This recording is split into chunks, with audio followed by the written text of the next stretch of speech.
Hello, Lana community. This is Sean, and coming at you with another video.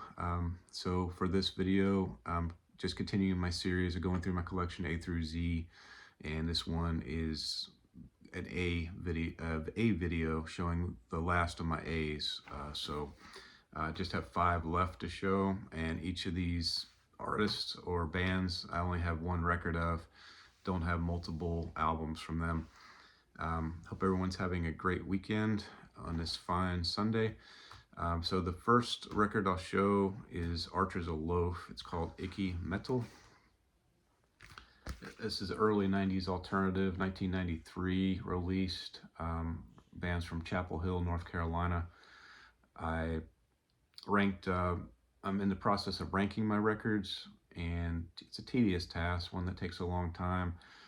So moving forward, each video I show, I'm going to just try to give a ranking of what I think about the record, and maybe try to solicit feedback on what you think of it if you have it in your collection. But this one's got a cool gold leaf lettering, nice album cover, nice blue and yellow combination colors. The most Web in Front and Wrong are the A-list songs for me. The harder edged, like the punk songs, I didn't rank that high just because it's not in my wheelhouse. I like the slower, mid-tempo, classic alternative type songs off this one, and it definitely doesn't disappoint. And this one, if you want to buy it off Discogs, you can buy it for $21.50 for a good VG Plus copy. This is their first record from the band, the most collected on Discogs, and they came out with the album in 2022, that is, and I think their first record in 20 years called Reason in Decline. And let me know if you've heard that or streamed it. If you have it maybe in your collection, what you think of it. Is it worth buying? Are there other records worth buying? Which is All the Nations Airport, White Trash Heroes, and VV. Were there other albums that they came out with? So that's Archers of Loaf. Okay, so for the next album that I wanted to show is called Arthur Buck. Now, originally I thought this was Peter Buck's son from REM, and that Peter Buck was a great dad, and he collaborated with Arthur Buck, his son, but not the case. So the second guy that you see here, this guy here, his name is Joseph Arthur, and he's actually not Peter Buck's son. But anyway, he's actually quite accomplished. He's made 16 solo records, believe it or not, and I'd be anxious to see if anyone has any Joseph Arthur in their collection, in their vinyl collection, or their CDs, or if they have any music from them. I quite like this record. I rated it basically the same score almost as Archers of Loaf, Web in Icky Metal. I ranked it as like a low B. I don't have any A-list songs that I personally ranked as A-list for this one, but I did have some upper 80s songs. My first song, or my favorite 2 songs, are the first 2 songs from the record, I Am the Moment and Are You Electrified. I really like those songs a whole lot. And there's another picture of the band. They met in Todos Santos, Mexico. From what I was reading, Peter Buck has a house in Todos Santos, like a second residence. And somehow they hooked up and met each other and decided to do a collaboration record. And it's their only record they ever made. It was made in 2018. So unlikely to get back together for a second one. I haven't heard any rumors that they're doing that at all.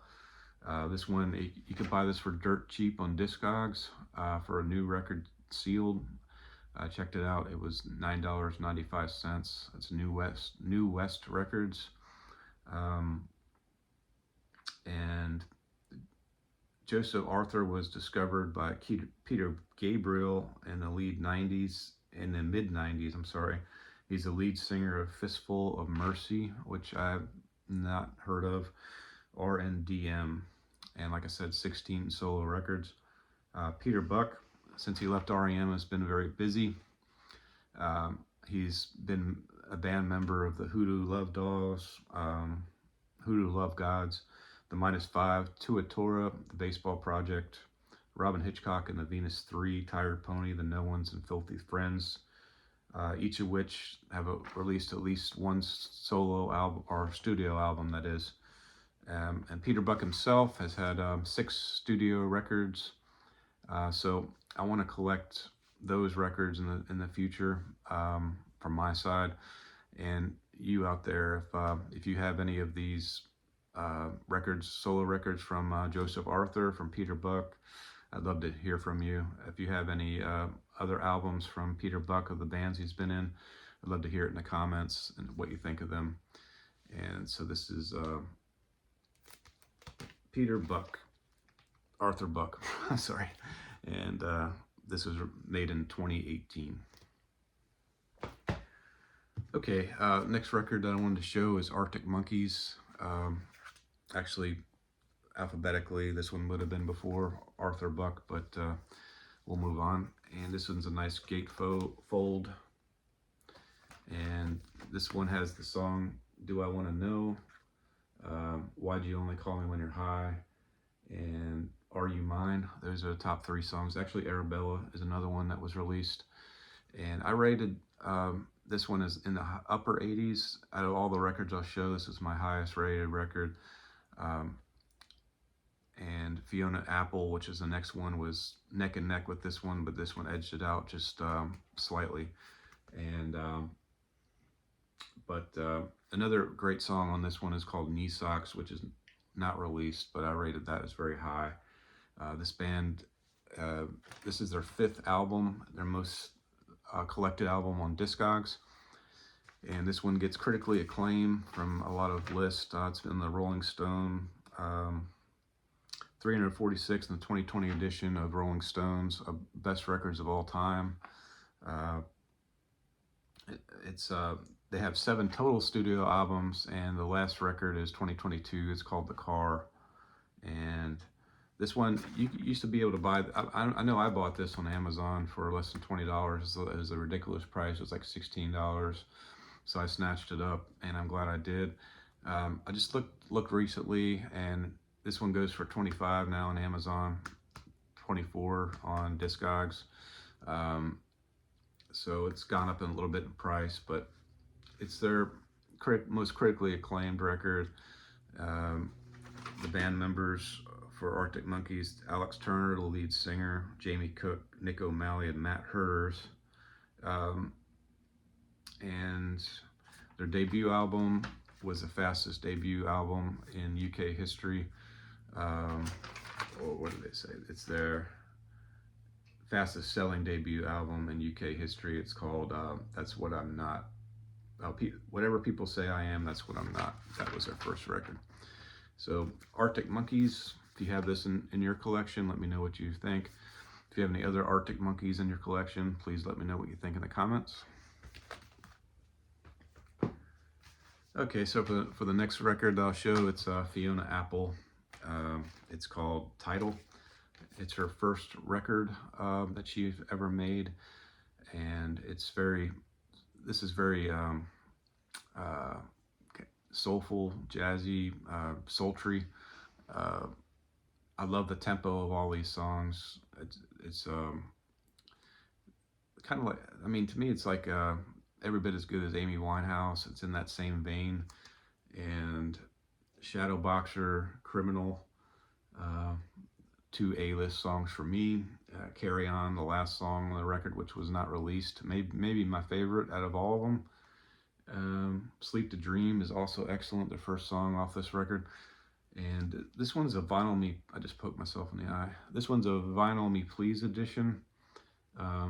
My wife got me a Vinyl Me Please edition 2 Christmases ago, and this was not available each month I looked. And then all of a sudden, the last month I was in the program, this came up, and I was thrilled to have it.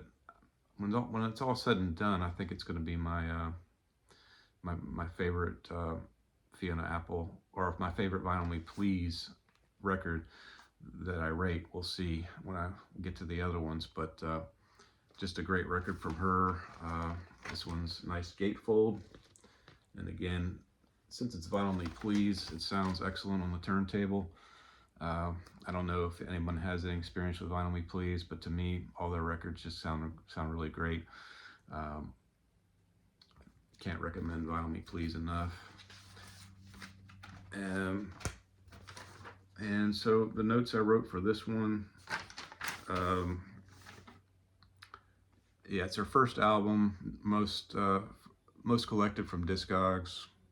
She's got 5 albums. The most recent is a 2020s record. I'm not sure which year, but Fetch the Bolt Cutters. I know that won all kinds of awards. I know it's kind of, some people love it, some people not nearly as much, but this one, if you want to buy it on Discogs, a very good plus or better, it'll cost you $36.50.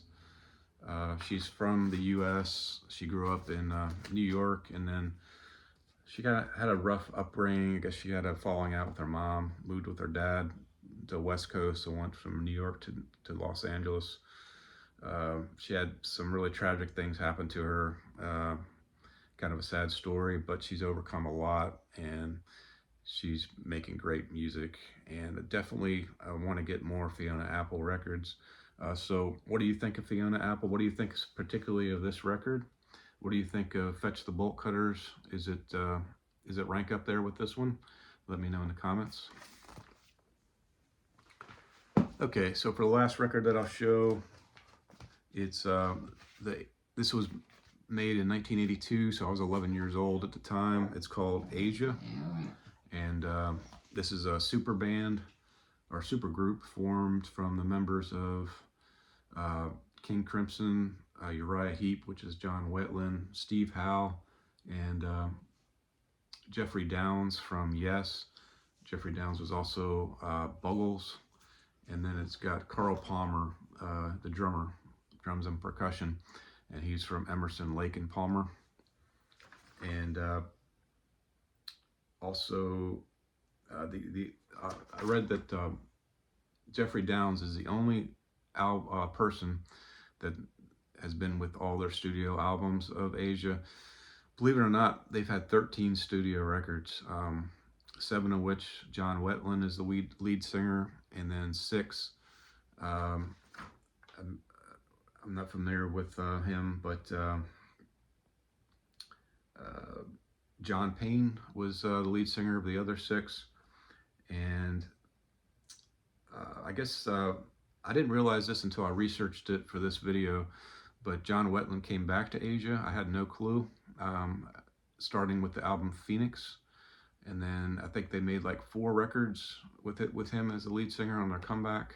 So Phoenix, and then I can't remember the last, Arion or something, I'm not sure. But 4 records since John Wetland left came back, which was new to me. So I definitely want to check out those 4 records for sure. I'm not so sure about the John Payne. Let me know in the comments if you collect Asia, if you have a full discography of Asia, or at least close to it, and what do you think of the John Payne records? Are they worth getting? The John Wetland records, are they equal to the early records like this one and Alpha? I think, and the third one, which I had it when I was a kid, but I don't have it anymore, Astra, I think it's called. Do they rank up with the early Asia albums? Let me know in the comments. But as far as this album here, I ranked A-list songs, the first 3 songs, which are the releases off the record, Heat of the Moment, Only Time Will Tell, and Soul Survivor. Ranked those as very high. Now the rest of the record, not nearly as high. I ranked pretty much, to me, it's just filler. I wouldn't play the record if it wasn't for the first 3 songs. But I was happy to revisit this record just a couple days ago, and I enjoyed it. And this is Asia, their debut album. So with that does it for me in this video. Again, let me know in the comments, if you can, what you think of all these 3 artists, bands I showcased. Let me know in the comments what you think of these particular records or any other record you have from the band or artist. And I appreciate you watching, and we'll see you next time. Thank you.